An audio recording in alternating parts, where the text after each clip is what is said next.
বারাসাত সংসদীয় জেলার তৃণমূল কিষাণ ক্ষেত মজদুর কমিটির উদ্যোগে ঈদ সামগ্রী বিতরণ কদম্বগাছিতে।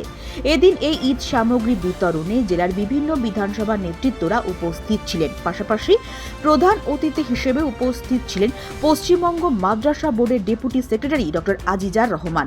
এছাড়া উপস্থিত ছিলেন বারাসাত সংসদীয় জেলার কৃষাণ ও ক্ষেত মজুরের সভাপতি মাহফুজুর রহমান, ব্লক কনভেনার ঈশা সর্দার, অঞ্চল সভাপতি কবির আহমেদ, সহসভাপতি কাসেম আলী, সৌম্য সিংহ রায়, মনোজ দাস, আসিফ মোল্লা, রেজাউল আলী, জকির হোসেন সহ বিভিন্ন নেতৃত্বরা উপস্থিত ছিলেন।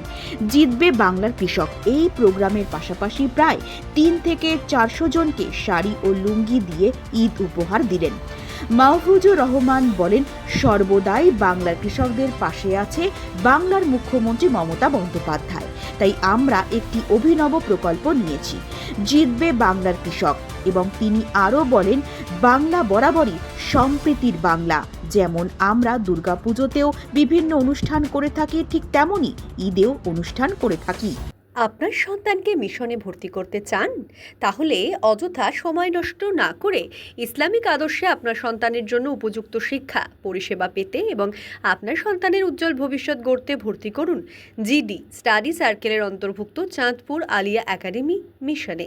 উচ্চ মাধ্যমিক স্তরের এই মিশনে 5ম শ্রেণী থেকে 9ম শ্রেণী পর্যন্ত ভর্তি চলছে। ভর্তির জন্য স্ক্রিনে দেওয়া মোবাইল নম্বরে আজই যোগাযোগ করুন। তুলনামূলক কম খরচে যথাযথ পরিষেবা প্রদানের জন্য আমাদের প্রতিষ্ঠান প্রতিশ্রুতিবদ্ধ। সংসদীয় জেলা তৃণমূল কিষাণ কংগ্রেসের পক্ষ থেকে শুধু এবছরে না, প্রতি বছরে আমরা এটা করি। এবারে বিশেষ করে সামনে নির্বাচন, দ্বিতীয়ত হচ্ছে জিতবে বাংলার কৃষক, এই প্রোগ্রামকে সামনে রেখেই আমরা বারাসাত সংসদীয় জেলা আইপ্যাকের উপস্থিতিতে সমস্ত সভাগুলো করছি। আজকের মূলত যেটা জিতবে বাংলার কৃষক, একে সামনে রেখে কিছু মানুষের সঙ্গে আমরা একটা জুড়ে দিলাম যে কিছু বস্ত্র উপহার তাদের দেবো। সামনে ঈদ, কারণ ঈদ হচ্ছে একটা সম্প্রদায়ের আমাদের খুব উৎসব। শুধু এখানে হিন্দু মানুষকে দেওয়া হচ্ছে না, হিন্দু মুসলিম সব সম্প্রদায়ের মানুষকে আজকে এখানে বস্ত্রদান করা হবে। এখানে শাড়ি দিলাম, গামছা দিলাম, যারা অতিথি এসছে তাদের বরণ করলাম। এবং আমাদের সাধ্যমতো আমার এই কমিটির যারা সেক্রেটারি, প্রেসিডেন্ট, ভাইস প্রেসিডেন্ট, অঞ্চল সভাপতি, ব্লক সভাপতি, তৃণমূল কংগ্রেসের অঞ্চল সভাপতি, সেই সব যারা ছিল আর কি, সবাই আমার এই কমিটির, এই কাশেম থেকে শুরু করে, আসিফ মোল্লা থেকে শুরু করে, সৌম্য সিংহ রায়, নাসির থেকে শুরু করে মানুষ ছিল, দক্ষিণ 24 পরগনার জেলা তৃণমূল কিষাণ সেলের সভাপতি, বাচ্চু আমার জেলা কমিটির রেজাউল আলী রাজু ও জেলা কমিটির সেক্রেটারি, আমরা সবাই সম্মিলিত প্রচেষ্টায় আজকের এই অনুষ্ঠান। আমরা প্রায় 300 লোককে আজকে ছাড়িয়ে দিলাম এবং আমাদের যারা অতিথি ছিল তাকে বরণ করলাম।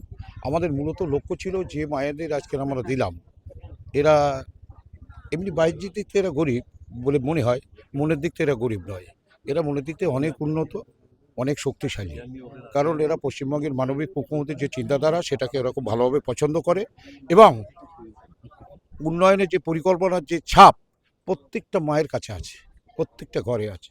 ওরা সেইভাবে আজকের ওদের একটা বোঝানো হলো একটু যে চতুর্থবারের জন্য মুখ্যমন্ত্রী মমতা ব্যানার্জি যাতে হয় তার জন্য আপনারা পরিকল্পনার দিকে চিন্তা করে ভোট দেবেন। একদিকে ঈদ সামগ্রী সঙ্গে করলাম এই কারণেই, কারণ যারা এসছে তারা তো মানবিক মুখ্যমন্ত্রীর চিন্তাভাবনায় চিন্তিত। তারা যেমন কথায় কথায় বলে, করছে এবার জিতবে তো মমতা ব্যানার্জি, ওরকম একটু খাট। এই কথাটা একটা মায়ের মুখ থেকে, গ্রামের প্রত্যন্ত গ্রামের একটা মহিলার মুখ থেকে শোনা মানে আমাদের রাজনৈতিকগতভাবে অনেকটা এগিয়ে গেছে।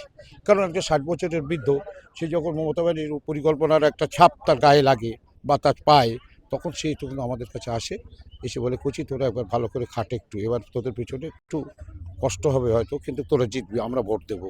কেন? কারণটা একটাই, মমতা ব্যানার্জির পরিকল্পনা। বাংলার লাঞ্ছিত, বঞ্চিত, নির্যাতিত, নিষ্পেষিত মানুষগুলোকে ঐক্যবদ্ধ করে রাখা এবং আর্থিক সচ্ছলতার সমাজের বুকে বাঁচতে গেলে তাদের একটু কাপড়, একটু সায়া, একটু ব্লাউজ, একটু বুড়ো বয়সে একটু মিষ্টি খাবার ইচ্ছে হয়, একটু পান খাবার ইচ্ছে হয়, সেটা মমতা ব্যানার্জি সেটাকে জুগিয়ে দিয়েছে। সেই জন্যই মহিলারা আজকে মমতা ব্যানার্জির সঙ্গে। আর যে রাজনৈতিক দলের সঙ্গে মেয়েরা থাকে, মায়েরা থাকে, সেই রাজনৈতিক দলে পরাজয় হয় না। পশ্চিমবঙ্গের বুকে মমতা ব্যানার্জি চতুর্থবারের মতো মুখ্যমন্ত্রী হবে, এভাবে আমরা নিশ্চিত। কোনো রাজনৈতিক দল নেই পশ্চিমবঙ্গের বুকে আমাদের তৃণমূল কংগ্রেসকে হারিয়ে দেবে। কোন দল? একটা নাম করুন। ফরওয়ার্ড ব্লক অস্তিত্ব নেই, সিপিএম খুঁজে পাওয়া যাবে না, কংগ্রেস 2000-এ একটা লোক পাওয়া যায় না। আর এই যারা ফকর ফকর ফকর ফকর করছে, বাদ দেন তো আইএসএফ আইএসএফ এর কথা বাদ দিন, কি করবে, কটা সিট জিতবে, কোথায় জিতবে, কি করবে? আমরা জানি ৪৭ বছর রাজনৈতিক বয়স, একসময় হাসনুজ্জামান দেওগঙ্গার বিধানসভায় মুসলিম লীগের প্রার্থী হয়েছিল, জিতেছিল, 7টা বিধায়ক হয়েছিল, শিল্প বাণিজ্য মন্ত্রী হয়েছিল, হজ কমিটির চেয়ারম্যান হয়েছিল। তারপরে সেই দলটা মুছে গেছে, উঠে গেছে। আমরা যারা সংখ্যালঘু সম্প্রদায়ের মানুষ, সেদিন আমরা বারাসাতে বা অন্য জায়গায় গেলে আমাদের মার খেতে হতো। সেদিনকার বাংলার মানুষ বুঝে গেছিল যে দল করতে গেলে সেকুলার দল করতে হবে। সেটা মানবিক মুখ্যমন্ত্রী মমতা ব্যানার্জি সারা ভারত তৃণমূল কংগ্রেস, যার প্রতি তৃণ জোড়াফল, তাকেই ভোট দিতে হবে। দিলে আমরা এখানে হিন্দু মুসলমান খ্রিস্টান বৌদ্ধ একে অপরের পরিপূরক হয়ে বসবাস করতে পারবো। সেই পরিবেশ পরিস্থিতি পশি আবার মানুষ মমতা ব্যানার্জিকে চতুর্থবার জন্য মুখ্যমন্ত্রী করবে।